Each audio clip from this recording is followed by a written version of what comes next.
Hello students, welcome to my channel. इससे पहले 8.1 का कॉन्सेप्ट मैं आपको क्लियर कर चुका हूँ। तो आज एक दो क्वेश्चन और एक्सप्लेन करता हूँ जिससे कि आपको 8.1 का कॉन्सेप्ट क्लियर हो जाएगा। मैथ्स को अच्छी करने का एक ही मंत्र है कि आपको प्रैक्टिस करनी है और कॉन्सेप्ट को क्लियर करना है। अगर आपका कॉन्सेप्ट क्लियर होगा तो आप कोई सा भी क्वेश्चन कर सकते हैं। तो आज मैं आपको एक दो क्वेश्चन और बताता हूँ और एक एग्जाम्पल से एक्सप्लेन करता हूँ जिससे कि आपका 8.1 का चैप्टर पूरा क्लियर हो जाएगा। ठीक है, तो क्वेश्चन नंबर 2 देखेंगे 8.1 का। ये रहा, इसमें हमें एक फिगर गिवन दिया रखा है और ये देखा है हमें फाइंड करनी है किसकी value, tan P minus cot R की वैल्यू हमें फाइंड करनी है। क्वेश्चन में ये पूछा गया है find the value of tan P and tan P minus cot R. तो फर्स्ट ऑफ ऑल क्या करेंगे, हम ट्राइंगल की थर्ड साइड फाइंड करेंगे। सबसे पहला काम क्या है 8.1 में, हमें ट्राइंगल की थर्ड साइड फाइंड करना है। ठीक है, तो इसे फाइंड करेंगे। तो कैसे फाइंड करेंगे, बाय यूजिंग पाइथागोरस थ्योरम। तो हमें पता ही है पाइथागोरस थ्योरम क्या होती है, X square equal to perpendicular का स्क्वायर प्लस बेस का स्क्वायर। ठीक है, परपेंडिकुलर स्क्वायर प्लस बेस का स्क्वायर। तो अब हमें क्या करना है, एच क्या हो गया 90 के सामने वाली साइड हाइपोटेन्यूज होती है, तो हाइपोटेन्यूज क्या 13, 13 का स्क्वायर। परपेंडिकुलर अभी हम 12 को मान लेते हैं। बेस क्या है क्यू आर का स्क्वायर। परपेंडिकुलर बेस में कोई भी हो सकता है, वो एंगल के अकॉर्डिंग होता है। तो 13 का स्क्वायर हो गया 169, 12 का स्क्वायर 144, इधर ले जा रहा हूं माइनस में, तो ये हो गया हमारे पास 25।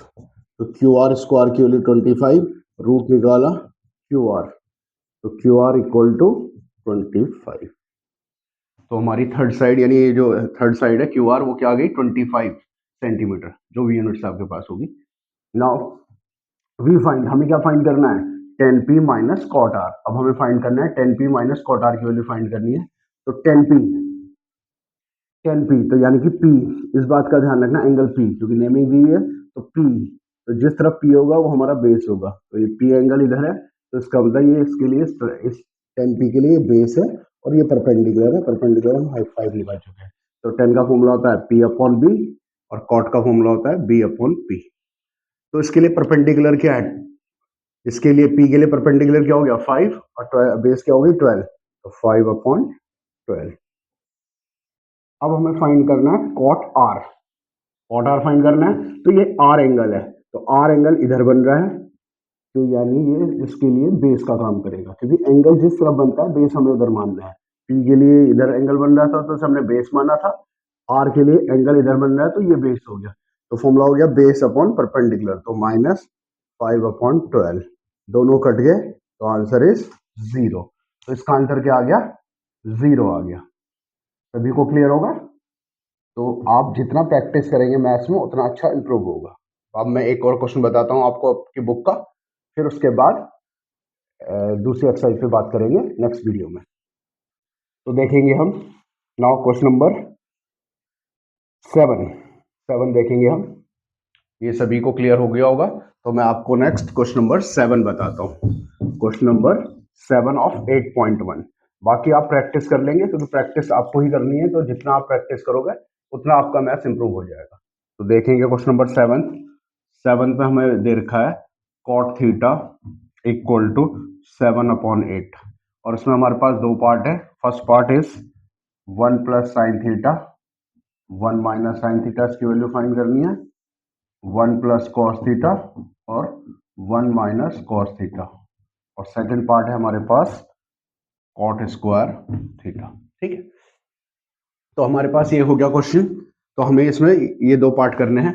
तो वही है, सबसे पहले फर्स्ट ऑफ ऑल क्या करना है, हमें ट्राइंगल की साइड फाइंड करनी है। तो सबसे पहले हमारे पास क्या गिवन है, कॉट। तो हमें पता है कॉट का फॉर्मूला क्या होता है, बी अपॉन पी। फॉर्मूला याद करने का तरीका आपको याद ही होगा, पंडित बद्री प्रसाद हर हर भोले सोना चांदी तोले। ये आपको पहली वीडियो में बता रहा हूँ। S represent for sine, C represent for cos, T represent for tan. तो इस तरीके से हम फॉर्मूला याद करेंगे तो बहुत आसानी से याद रहेगा हमें फॉर्मूला। तो ये हो गया। तो अब सबसे पहले हम ट्राइंगल की थर्ड साइड निकालेंगे। ट्राइंगल की थर्ड साइड निकालेंगे। तो देखो ये हो गया, भी देखो एंगल अब हम बना लेंगे, क्योंकि यहाँ पे नेमिंग नहीं, इस बात का ध्यान रखना, अगर क्वेश्चन में नेमिंग नहीं गिवन है तो हमें नेमिंग डालने की जरूरत नहीं है। सीधे 90 बना दिया और जिधर एंगल बनेगा वो बेस हो जाएगा। तो हमने एंगल इधर मान लिया थीटा, तो बेस ही हो गया। तो बेस हो गया 7 और परपेंडिकुलर हो गया 8, यानी हमें यहाँ क्या फाइंड करना, हाइपोटेन्यूज। 90 के सामने वाली साइड क्या होती है, हाइपोटेन्यूज। तो अब हम हाइपोटेन्यूज फाइंड करेंगे, तो H square is equal to P square plus B square, ये फाइंड करेंगे। एच कितना है, एच हमें फाइंड करना है। परपेंडिकुलर कितना हो गया, 8 का स्क्वायर, बेस कितना हो गया, 7 का स्क्वायर। इसे एडिंग करा हमने, स्क्वायरिंग करा, 64 plus 49, H square equal to से ऐड करा 3 113, तो रूट 113।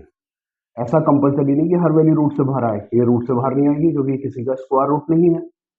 तो हमारा हाइपोटेन्यूज क्या हो गया, रूट 113, यानी 113 एंड रूट 113। तो now look at first part. अब हमें फर्स्ट पार्ट का आंसर फाइंड करना है।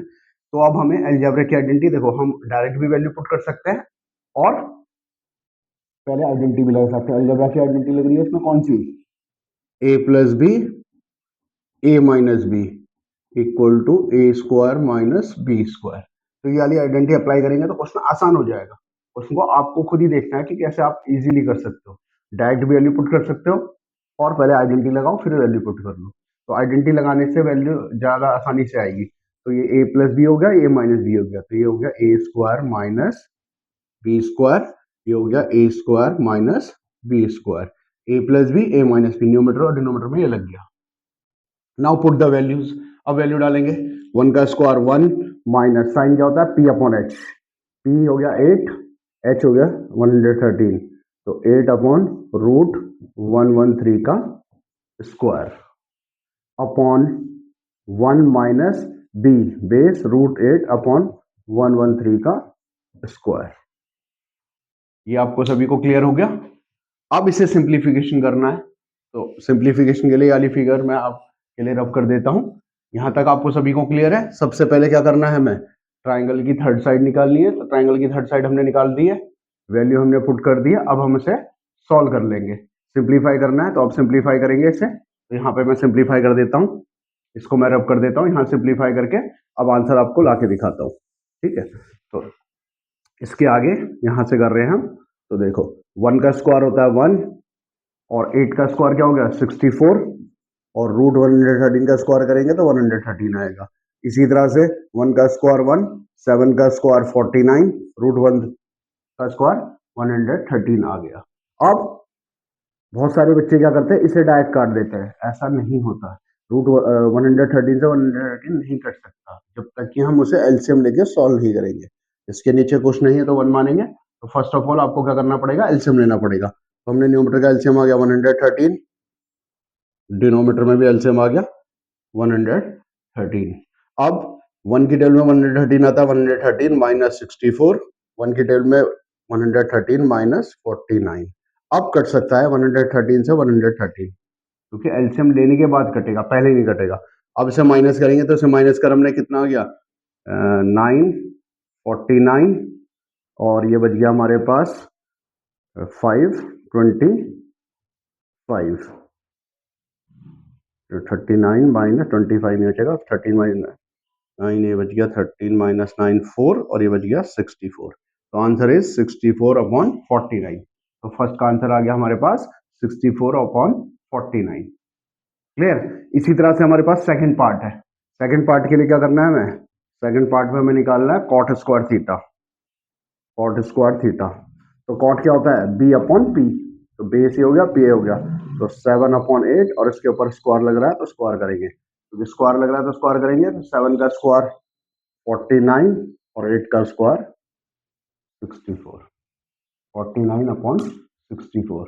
तो द आंसर इज 49 अपॉन 64। ये क्लियर हो गया आपको। तो इसी तरीके से करना है। तो मैथ सिर्फ प्रैक्टिस पे बेस्ड है और कॉन्सेप्ट पे बेस्ड है। अगर आपको कॉन्सेप्ट क्लियर होगा तो आप कोई सा भी क्वेश्चन कर सकते हैं।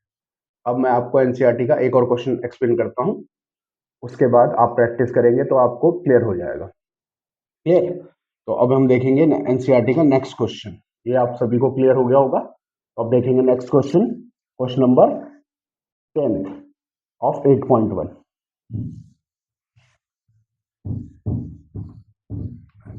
देखो 10th क्वेश्चन में हमें क्या कहा गया, 10th क्वेश्चन में कहा गया है P Q R is a right angled at Q. P Q R किस पे, राइट एंगल्ड एट क्यू। एक ट्राइंगल है, question number 10th। P Q R is right angle at Q, यानी एक ट्रायंगल है पी क्यू आर, वो right angle at इस पे क्यू पे है, और जिसमें हमें क्या दे रखा है, पी क्यू दे रखा है 5, पी क्यू दे रखा है 5 और P R plus Q R की वैल्यू दे रखी है हमें 25, ठीक है। P R plus Q R, यानी इसमें हमें दो साइड नहीं दे रखी, इन दोनों साइडों का सम दे रखा है, इन दोनों का साइड का सम क्या दे रखा है हमें 25। तो हमें क्या निकालना है, हमें निकालना है tan P sine P cos P, यानी पी को बेस मान के, पी को एंगल मान के। तो सबसे पहले हमें क्या करना पड़ेगा, ट्रायंगल की बची हुई दोनों साइडें निकालनी पड़ेंगी, क्योंकि हमें इन दोनों साइडों का सम दिया है। तो हमने लेट कर दिया क्यू आर को, हमने एक्स मान लिया, कुछ भी मान सकते हैं, एक्स मान लो, वाई मान लो, ए मान लो।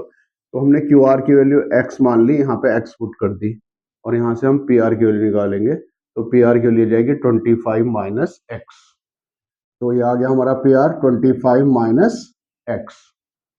Now use Pythagoras theorem. अब हम पाइथागोरस थ्योरम लगाएंगे। पाइथागोरस थ्योरम पता है हमें, H square is equal to P square plus B square, ये हो गई हमारी पाइथागोरस थ्योरम। तो अब इसमें वैल्यू पुट करो। तो h कितना हो गया, h मींस हाइपोटेन्यूज, हाइपोटेन्यूज क्या हो गया 25 माइनस एक्स का स्क्वायर, परपेंडिकुलर हो गया 5 का स्क्वायर, बेस हो गया x का स्क्वायर। तो इसमें हमें दिख रहा है a माइनस बी, तो a माइनस बी के होल स्क्वायर की आइडेंटिटी खुलेगी, a है ये b है, तो इसमें आइडेंटिटी खुलेगी a square plus B square minus 2a और b, a हमारा 25 है, b x है, और इज इक्वल टू 5 का square 25 plus x square.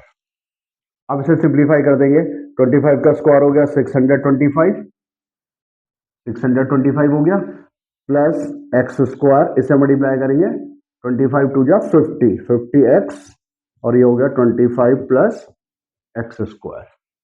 X square से एक्स स्क्वायर कट जाएगा, क्योंकि इज इक्वल टू के तरफ कट सकती है सेम साइन वाली टर्म, क्योंकि अगर हम एक्स स्क्वायर को इधर लाएंगे तो माइनस का एक्स स्क्वायर होगा, जिससे कि वो कट जाएगा। तो अब आगे करेंगे, लाइक टर्म एक तरफ करेंगे, 625 माइनस 25 और 50x को इधर भेज देंगे।